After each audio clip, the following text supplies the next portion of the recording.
Dead People Saved My Life, Chapter 3, 1989 right up until 2019. It's about an hour long. This is the preamble. Canola oil. How can something so pretty and so lovely to look at be so deadly? That's the question. And I ask myself, why did dead people save my life? Well, the answer is obvious. So that I could rescue you and your children from being poisoned as I was, from my disease, which destroys my life since the age of 6. And I ask myself, why do some people not seem to be affected by it? Well, is that really true? Do you understand the biochemistry that Dr. Jaffe explained to me? Yes, there are adults eating it and being poisoned, and they seem to be just fine. But they are passing genetic damage to their children. Perhaps they were raised in a non-toxic environment and their food was completely healthy. There are many reasons why they survive, but I can assure you there is a price to pay later on, and they pass to their children the genetic predisposition to addiction and chemical hypersensitivities. And I have a number of pictures that I'm going to share prior to telling the last part of my story. Not because I will be published today, not because there are hundreds of witnesses, if my story was published today, that were half my age, are still alive in New York and all over, who could testify that what I'm telling you is the truth.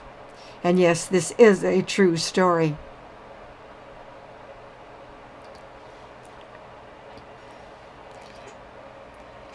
And that's the bubble gas mask I flew in New York in when I was terminal and dying, May 5th. And that's the little mask that I was given by MSA to test when I came back.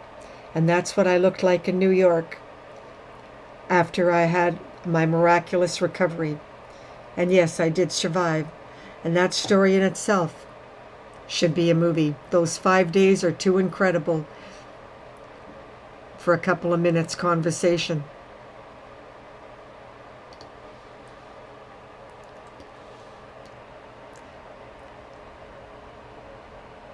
And OKRA, Diet for Disease Control, was the discovery to save your children. And that's what this story is about.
This is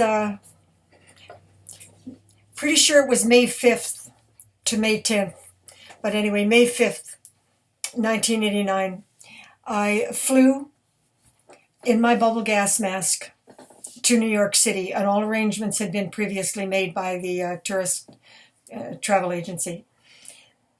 The airline pilots, the flight attendants, they all explained to the passengers why I had to be in a bubble gas mask. And I had a copy of a flyer, which is a sample of the Sudbury paper. It actually got me all that abuse. But it really was a good article, and there was no reason for the abuse. So because it showed the bubble gas mask, and it gave more detail than the tabloid, I took that one as the press release, and I had it made up as a flyer. And everybody wanted a copy, and I had a whole bunch of them, and I intended to hand them out in New York to get publicity. And everybody on the plane was, once they understood what I was doing and why I was doing it, and that my condition was terminal, they were really, really excited to actually meet me. And they all asked me for my autograph. Yeah, pretty funny. And I was carried into the Park Plaza Hotel, and the staff were prepared for me, and they cleaned my room thoroughly, and there was no problem. But I was very quickly running out of money.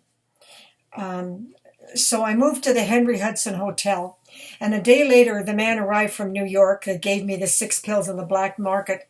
And before I had a chance to recover, he jumped me and he raped me and he went completely insane, and then he left and disappeared with my research album, which I had brought with me. Now, too sick to care, I took 1 pill and waited to see what would happen. And I want to tell you, 30 minutes later, I leaped out of the bed and I could dance. And I had only used a half. It was a 5 milligram pill of Obertrol, and I only used half. That's how powerful it was. It triggered something in my brain. It confirmed my own research and my own theory that we needed to reverse and detox and get the brain to detox the body out of our body, the chemicals. And it worked. I proved my theory. It worked. I was so excited. I was also so dumb.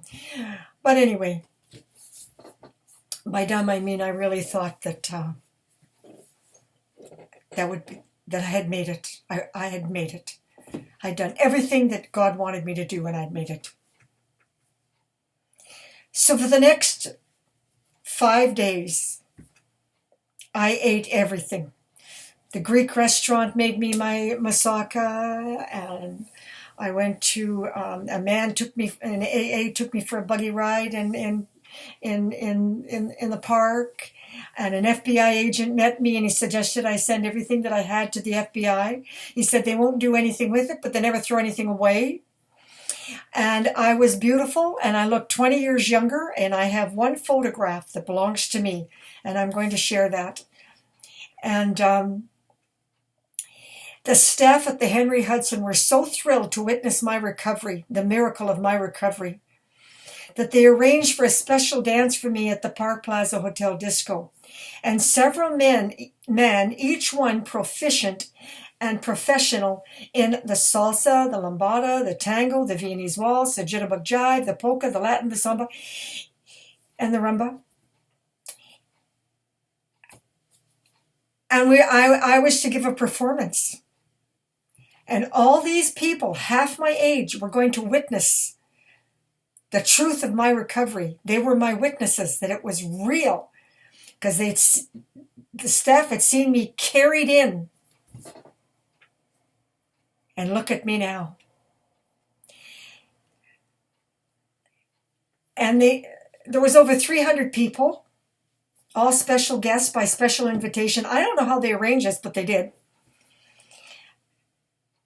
And the perimeter of the dance floor, I had armed guards protecting me in case somebody went after me. And the word was out on the street. I could go for a walk on the street safely, and a young black man, he was about 18, he said, I'm your bodyguard. You're not allowed to walk anywhere by yourself. And the taxi cab drivers heard about me. I mean, it quickly spread. You'd think I was in a village. And they would drive me anywhere I wanted to go for free. Just wanted a copy of my press release and an article. So I cannot describe that 5 days. It was like 5 years of living. Every minute I was 100% free from pain. My body was alive and powerful and gorgeous. It was amazing. I danced like I had not ever danced before, and I didn't get tired. It was a dream that had come true. I wanted to dance on Broadway, and so I danced at the Park Plaza Hotel. And it's a dream that's lasted me for all eternity. I was beautiful. And a wealthy lawyer wanted to help me get published and put me up at his expense in his executive suite and help me get published. Yes, I had opportunities. And I met with the neurologist, and I lost his name. But he saw me at a nearby hospital almost across the street from the Henry Hudson, which was at 48th, I think. And I was the talk of the town. And he'd heard about me already. And he agreed to see me and talk about, he said he had a name for my disease. And he gave me a copy of a Mosby Medical Dictionary. And he said, stop using the word cheminosis. It's too ancient a term.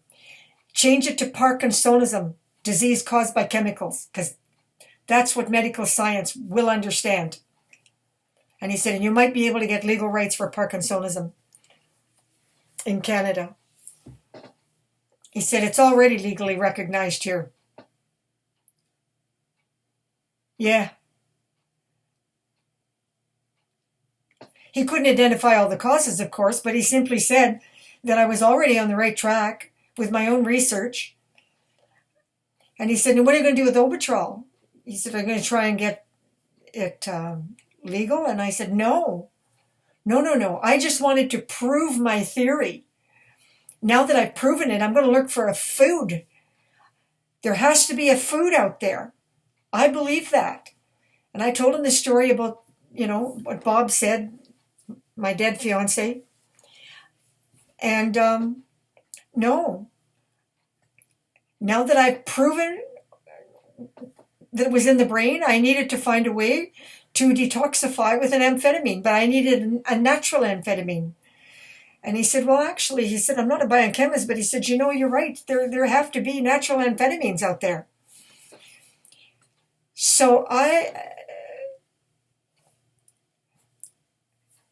was that close to staying in New York. Oh, God, why didn't I? But once again, my mother sobbing on the phone and begging me to come back. And so I did. Obitrol lasted 2.5 months on that one pill, and then I got poisoned by diesel fumes that were invading my apartment, and I had to get out of Sudbury. I was still on welfare, but I was on disability now. Oh no, I wasn't. I was on welfare. Yeah, I got ahead of myself there. That's not true. When I was up until May 1989, I was still on basic welfare, and I wasn't allowed to leave Chelmsford. So I sent a letter with a copy of my flyer, and it was not well written, but I begged the Premier to help me. And he called me, and he gave them heck at the welfare, and he got me on basic Ontario disability, and he said, and he had them give me special money to move, and he said, have you lived anywhere where you were not abused? And I said, oh, that answer is easy. Yeah, you was Sega Beach in Collywood. And he said, then you get the heck out of there and don't go back. And he arranged to have me move. So Tom loaded up my car and we went back to Collingwood.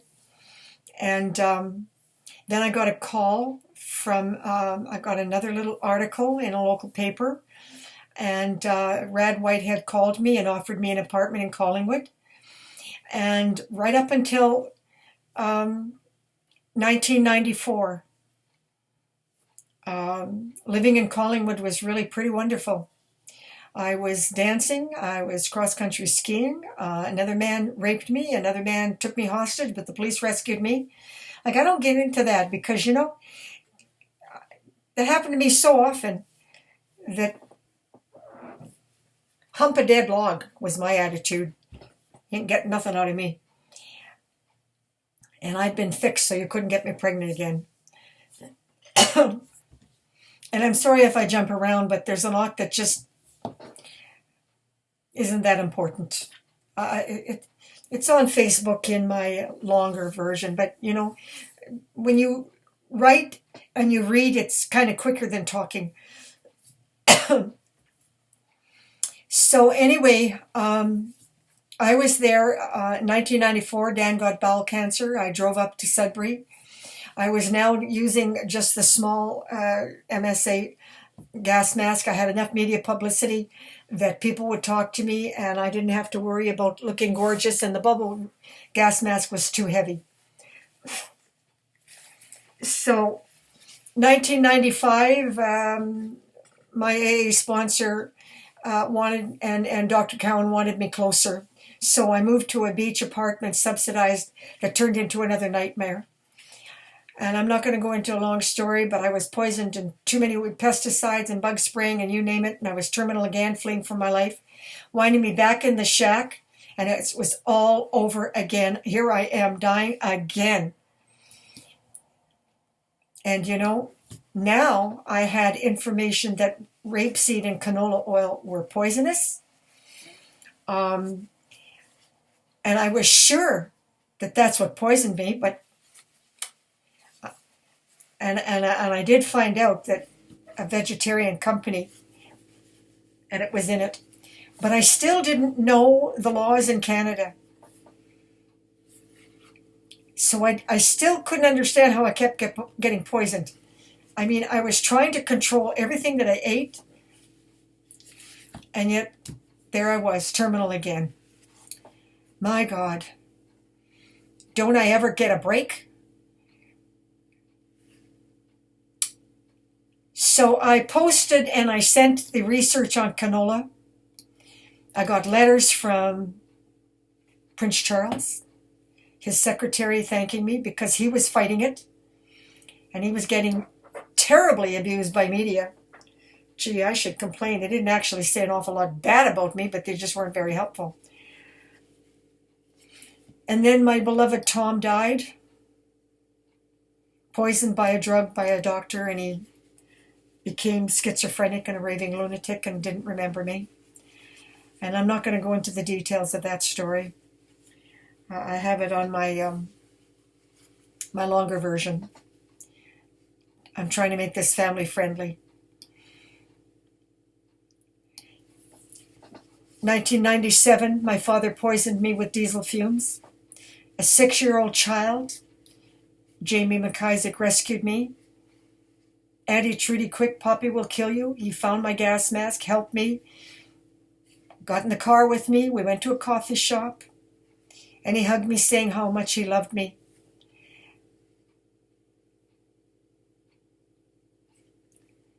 And he suggested we go to the beach because he knew how much I loved the water. So we found a little beach, and we sat there for a while, and we spent time together talking, and yes, the children kept rescuing me, and they kept saying, Trudy, keep fighting. We love you. Tragically, he became a drug addict and died too young. Too many like him. But once more I was dying. And I didn't discover the cure. Timmy put me to bed, and the last thing he said to me is, we're all praying for you. There has to be a way. You found a drug, there has to be something that will work. And make a long story short, I don't know what time, I don't know what day, but it was somewhere in 1995. And I got a vision, and the word OKRA, OKRA, flashed before my eyes. Just the words. Well, I didn't know what an okra was. I'd never seen an okra. I'd never eaten an okra. What the heck's an okra? So I called Roger, my local Zares manager. And he said, I know what it is. I'm going to drive to Toronto and I'm going to get you a case. He knew my story and he believed me. Just as Cowan believed me. They didn't have any issue with the fact that dead people had rescued me, surprisingly enough.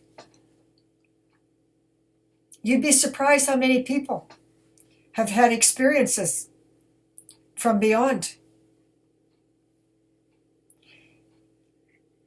So, I don't know exactly when Roger arrived, but I do vividly recall. Now, I'm in excruciating pain. I've been trying to learn to write, not successfully, since 1984. I've been terminal, major, more than 3 times since 1984. And each time, the dead have rescued me. And this was the 3rd time. I think it's the 3rd time. I'm losing track. No, the suicide was 1. The hospital in Sudbury was 2. The policeman was 3. Okra's number 4. This was the 4th time. Roger arrived, and my neighbors had given me water because I didn't have any water, so I had big pails of water, and we washed them. And I ate 22, and I counted them. I ate 22. And as God is my witness, and Roger and everybody in Wasaga Beach is my witness, and there are children that are now adults, they are my witness. They're still alive. Even though I can't give you their names, I don't know where they are. Because like I said, people would help me and then they'd just walk away and I'd never hear from them again. But the point is they're out there. And if I ever got published, they'd all come out by the thousands. My brain woke up within 24 hours. I got my legs. I could run up the stairs. And the rest is history. And I had so much hope. And I worked so hard. I got a tricycle because I could never get complete balance. I didn't cure the brain damage. I was controlling it now. And this okra was like Obitrol. It was a natural amphetamine. But if I cooked it, it didn't work. So like vitamin C, you couldn't cook it. And I got enough support with the media publicity that the welfare supervisor and of the subsidized housing that I was in gave orders to the staff and the management. I was to be protected from now on. No more me living in the shack and paying for rent, which is what had been happening. And the manager was a rollerblader and a skater, and he helped me get a walker. And I rollerbladed for my groceries. In the summer, I could tolerate the heat. I hadn't been able to do that since I was 5 years old. And I worked so hard to get my muscles working. And I had a lovely German family that would cook for me and an Italian family that would cook for me. And I worked so hard to get the research published and the diet for disease control published and to get my story out. And I made sure that I dressed sexy. People needed to see me. I needed the world to know that raw okra was a safe detox. And that's why the dead saved my life. I don't know why it took so long. I don't know why they didn't tell me sooner. I found in a 1975 book that I had that it was used for heart disease in ancient times, thousands of years ago, because it originated, I think, from North Africa. It's kind of similar to a cactus. Anyway, it took me another 3 years to get media publicity. And again, the Enterprise Bulletin in Collingwood, they did a lovely story. And I was so sure that would work. And if the national media and the wire service had picked it up, boom, people all over the planet would be helped. And children would be saved from my disease.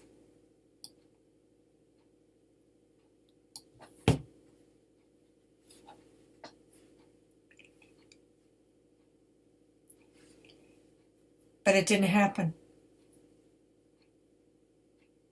It just didn't happen.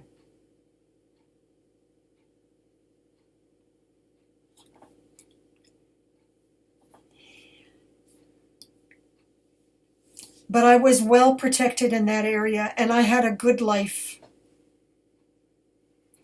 But every time I came up to Sudbury, my mother would start crying, wanted me back. Well, I wouldn't come back. Then finally my father called me. He was dying. And he gave me an ominous prediction. You're going to spend the rest of your life in court. I made a new will.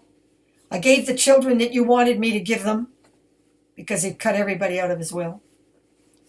And I thought that was unfair. He was worth over $1 million. And he said he gave the matrimonial home to my mother.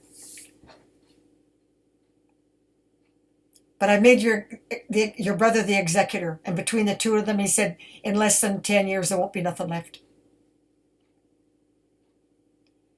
Well, he scared the hell out of me. And I said, why are you doing that? I saved your life. You had a stroke. I took care of you. You treated me very badly all my life. I don't deserve this kind of... He said, you just shut up. He said, I fixed it with the lawyer. Turned out to be a lie. But he scared me. He said, if you contest this will, he said, your mother gets nothing. So when he died, at first I didn't come back, okay? He died in January 2001. But 2005, I was getting sick again because I was traveling so much back and forth, worried about my mother. And she was always my child. And she was always doing stupid stuff and getting into trouble. And I was always having to rescue her. And something had gone wrong with her feet. And she was going to wind up in a wheelchair. So I gave in. A farmer I met in St. Charles at a dance offered to take me into his farm, and I was close enough to Sudbury that I could help my mother. Well, that didn't, and it worked. He was a Métis, and he got me really well, and everything was really great. And I had the most amazing 6 months of my life, and a dog that was in love with me, and I could tell you wonderful stories, but it'll just take too long, and I'm not going to go into it. It's not why the dead protected me. The point is, he got poisoned, turned into a maniac, strangled my kitten, and killed all the cats, and tried to kill me. And I called Huguette, a girlfriend, and she rescued me and got me out of there. So I had to move in with my mother full time. His family, I must say, were horrified, truly horrified. And it was left with a broken heart I returned to Sudbury. And then later I have a cousin, Teresa, took a schizophrenic attack and tried to kill me. And I believe she was poisoned. I believe all of these attacks were from being poisoned. Because later when Gilles came to, he didn't remember loving me or caring about me. He hated me now because that part of his brain was gone. But he was okay. So it was kind of like a mini stroke. And he'd been working in diesel a lot. And I don't know what poisoned Teresa, but something did, and she became schizophrenic and completely crazy. And the time I had with her, she helped me move from Wasaga Beach, and we danced.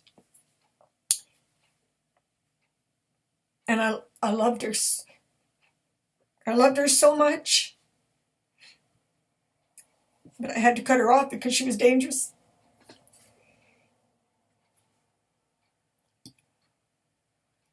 And I went to, I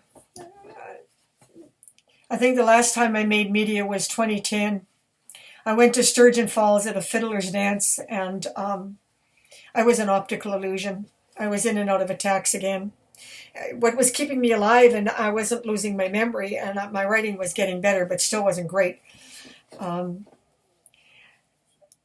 But I was trying to work with the internet, and I wasn't doing a very good job of it. Mr. Whitehead in Collingwood had tried to help me with that, but it was just too complicated for me. So I kept trying to get articles, but anyway, I made the front page of the Sturgeon Falls newspaper at the Fiddler's Dance. But shortly, right after that dance, and the photographer took that picture, which is really quite beautiful.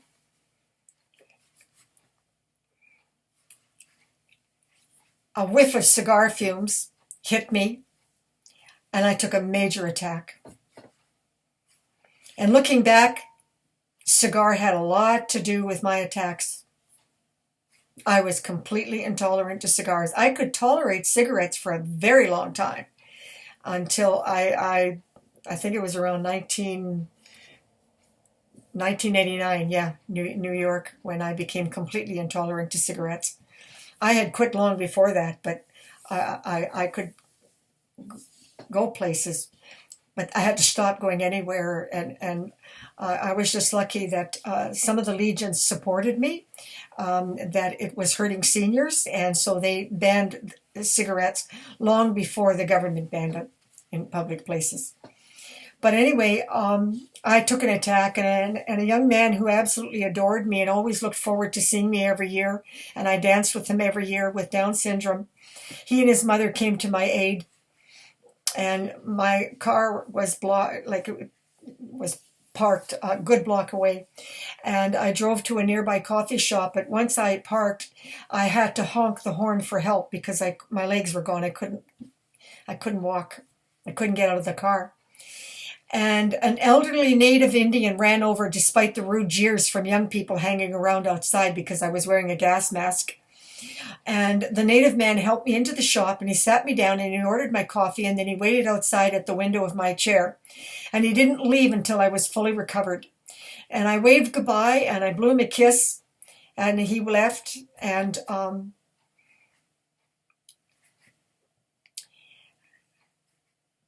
And I didn't have anything to hand out to people. I didn't have a card at that time because I wasn't published, you see. I had published a small diet for disease control in Collingwood, but it failed. It didn't get any response from people. Yes, it did help people, but they didn't do anything about it. They didn't write to the editors of newspapers.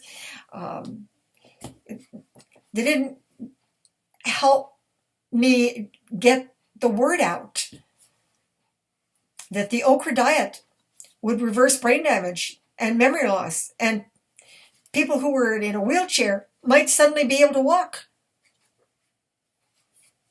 It reversed my mother's brain damage from a seizure. She took one in 2006. Anyway, I'm going to leave it there.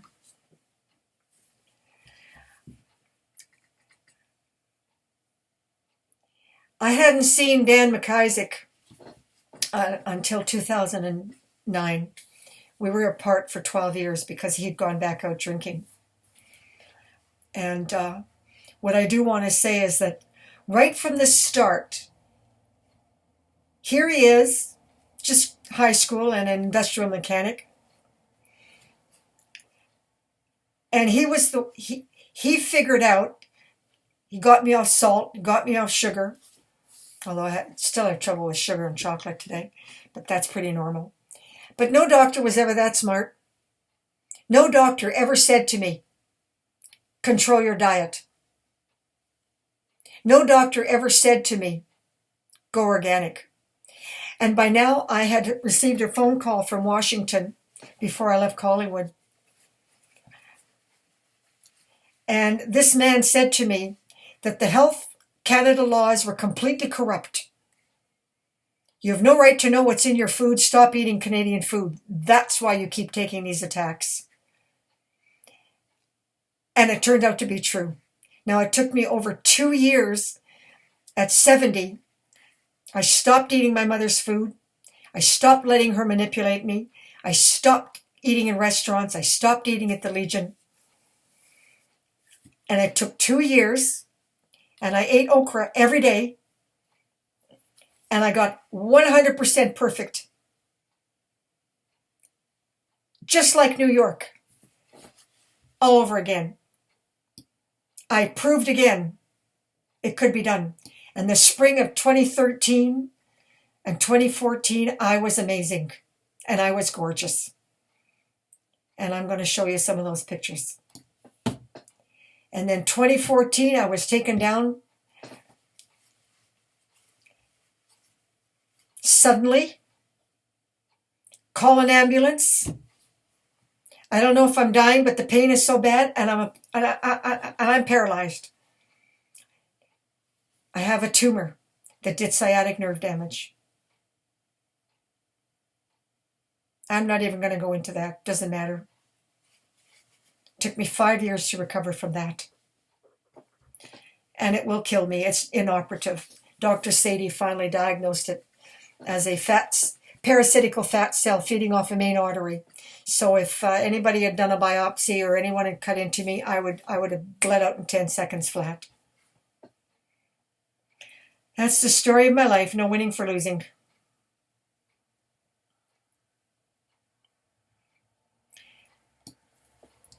Then in 2014, with the tumor,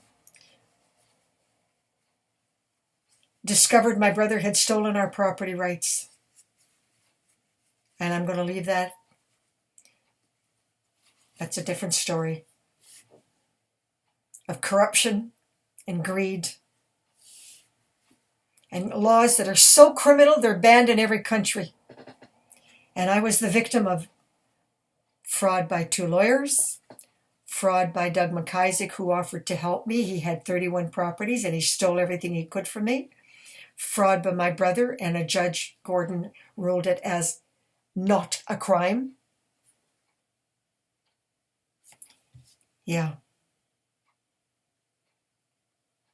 Well, my mother took a heart attack. She was so shocked.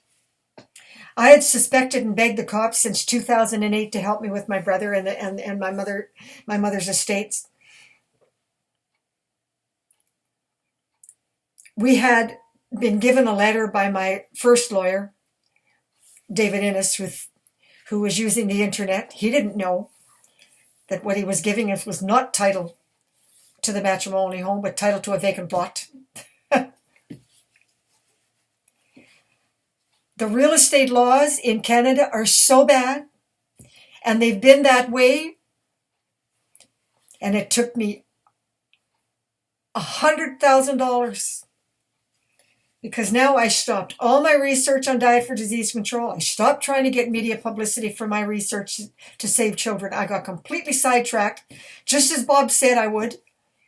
I should have never left Wasaga Beach. I should have forced my mother to move there, but I didn't do that. I did what she wanted to do again, and again. She wouldn't let me get another lawyer to fight my brother. The police wouldn't lift a finger to help me. I knew he was committing fraud, but they wouldn't help me. So in the end, I lost everything. So then I stopped. All I could do was try and save my mother and make her as content as I possibly could. And I did that to the best of my ability. and keeping her alive was no easy task. I made her gowns, I took her dancing, I gave her a good life. But she sure didn't do me any favors.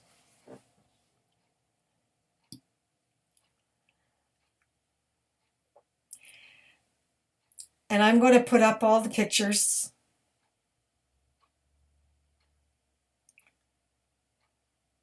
And I will probably end with Fred Nelson, the following symptoms. Do you know or heard of anyone suffering from chronic fatigue syndrome, fibromyalgia, chronic viruses, low immune system, candidiasis, alcoholism, chronic flu or asthma, allergies, food addiction, cerebral brain dysfunction, hyperactivity, Alzheimer's, bleeding disorders, violent mood swings, erratic behavior, gastritis, cardiovascular diseases, migraines, cancer, dementia, memory dysfunction, memory loss, learning disabilities, autism, mood swings, behavioral disorders, schizophrenic-like episodes, which is different. That's what happened with Jill, a schizophrenic-like episode, but not permanent schizophrenia.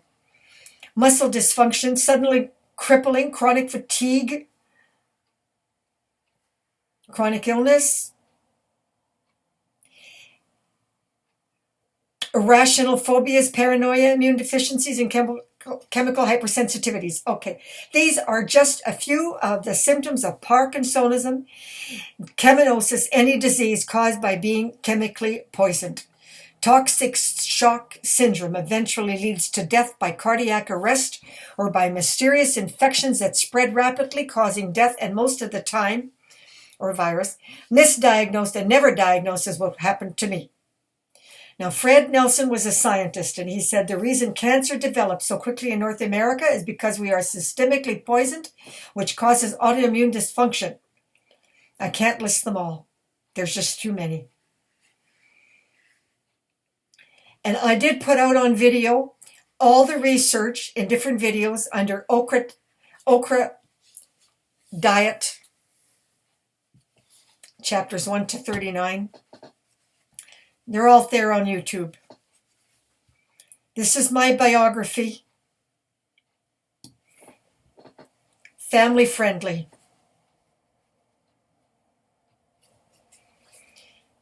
My mother died February 18th, 2017.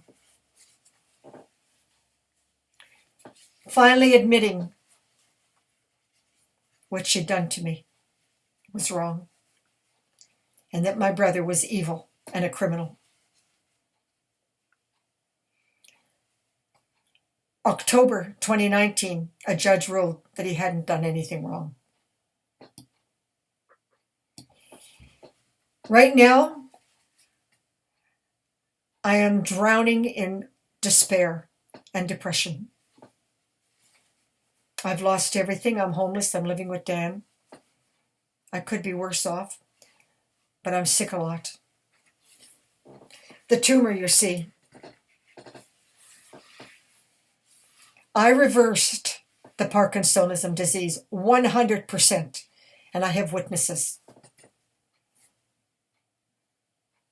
And I'm slowly reversing the nerve damage, but at 78, I am never going to be perfect again.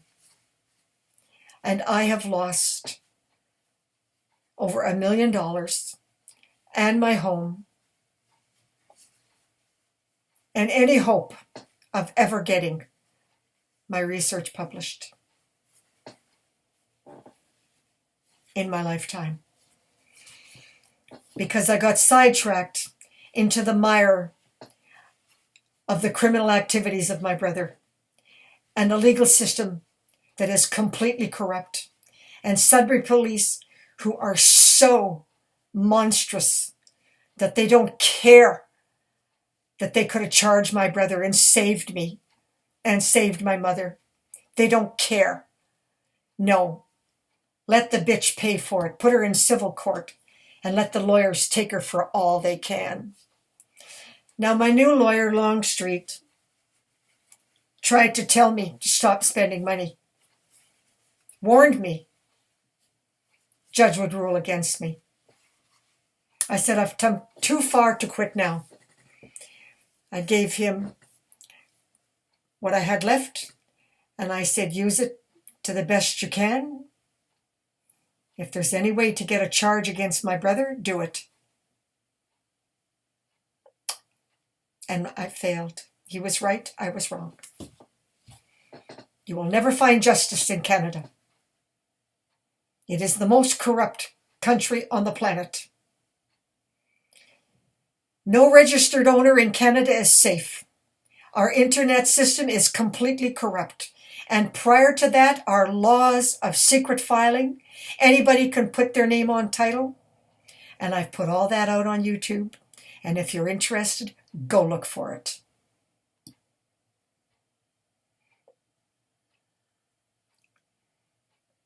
The home I lost in Wasaga Beach, the estate, all those pictures, I'm going to put them out. It will be in silence. Sorry, I can't give you any music. Rapeseed alias canola oil was banned in the United States until 1994. It should have never been approved. Health Canada and Monsanto created the disease. Yes, they created the disease. But that's not the only way to create it.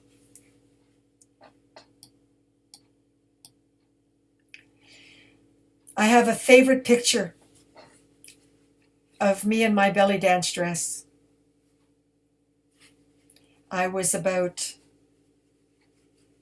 72 at the time, and I want you to see how gorgeous I was. That was in 2013. I don't look like that today. The tumor's done too much damage. And I have a picture of mothers with their babies at the beach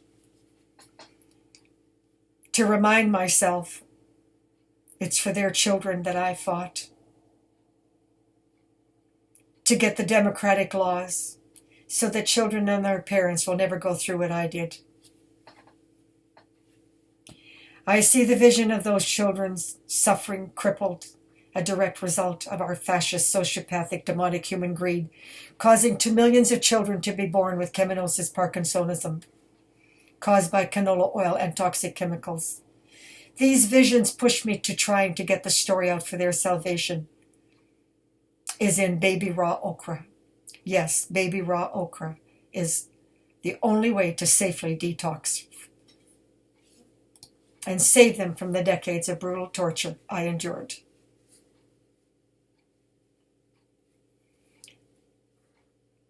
I'm going to leave it there.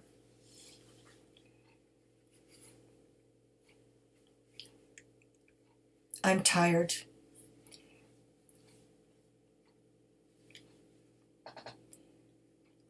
And I'm having flashbacks. Some good, some bad, some truly horrific. I'll talk about them some other time, but not now. I am just going to end it as quickly as I can. I struggle with how to end my story.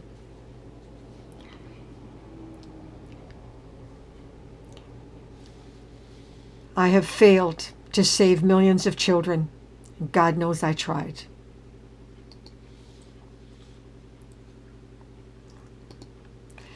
This is the estate worth over $1 million that my brother stole and that I lost trying to rescue my mother.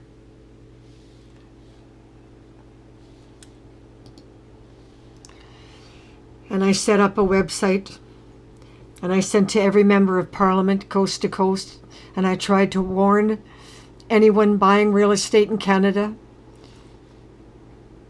that our laws are so criminal they should be banned. This is the most corrupt country on the planet, and real estate is not protected anywhere but in Saskatchewan. And I developed and found the proof And yet still nobody believes me on the Land Titles Act and just how criminal our laws are. And I put that up on a website. Realtors, agents, brokers, they should all be fighting the government to get protection for their clients. They're making millions and billions of dollars a year, and they don't give a damn. They don't lift one finger, not one finger, to help me save anyone. And if that wasn't enough, we got evicted from our apartment, and I'm now in an apartment that's poisoning me. And the tumor is killing me slowly by inches. And I struggle to get as much written and as much on YouTube as I can before I have no choice. Vitality did write a very lovely article on OKRA, and it will save the lives of billions of people. Yes, billions. But it's only worth pennies a day, so nobody cares. And this is, yes, one lawyer in Toronto fighting to stop Health Canada. They have caused Parkinsonism disease by canola oil and toxic chemicals. Health Canada are really fascist Nazis that escaped. They didn't lose the war, we did.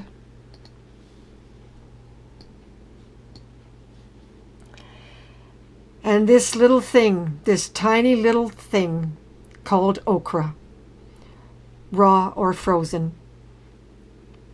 You have to be careful with raw because it molds very quickly. So I buy it frozen. Reverses the brain damage, pumps up the immune system, and if caught early, you can be cured.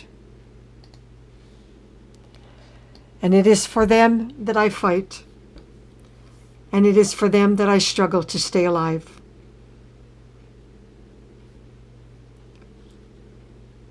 All these little babies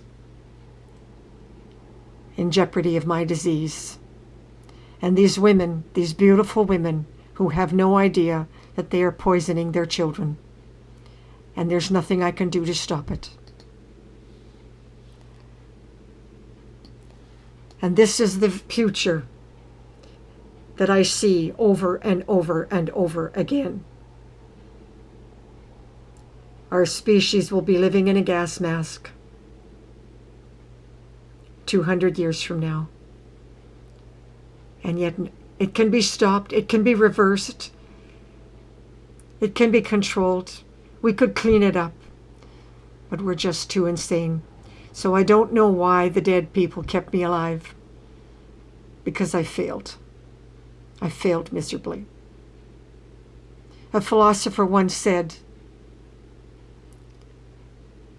"It isn't about success or winning. Even failure is successful because it means at least you tried, instead of sitting back and doing nothing." Well, I have failed, and I tried, and I did not sit back and do nothing. And this is the final end for me. Yes, a judge ruled that everything that was done was perfectly legal. And I wasted $100,000 and lost $300,000, all because of our corrupt legal system. The lawyers lied to me, Trent Faldine especially, and I wrote a special video on just what that man did to me. He's left me with nothing left to live for.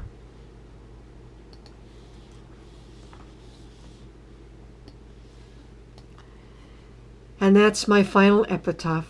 Yes, it's in OKRA, and I did go from death to dancing, and I did fly to New York in this little bubble gas mask, and I did reverse the nerve damage and ski. But for what? I don't know. Only you can answer that.